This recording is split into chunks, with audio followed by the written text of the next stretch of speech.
Ako lang ba, yung simula nung makakita ako ng white sand na dagat, hindi na ako excited sa mga hindi white sand. Ganyan yan siya ka-arte.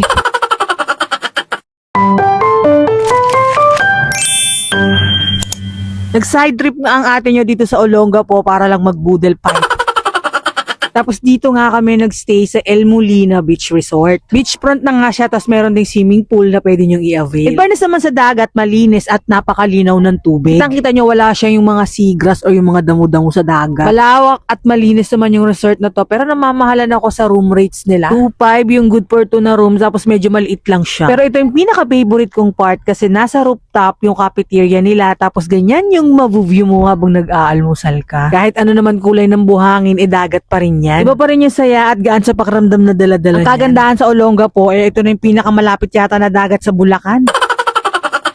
Tapos kalmado lang yung dagat, di siya maalon, ang sarap lang maligo.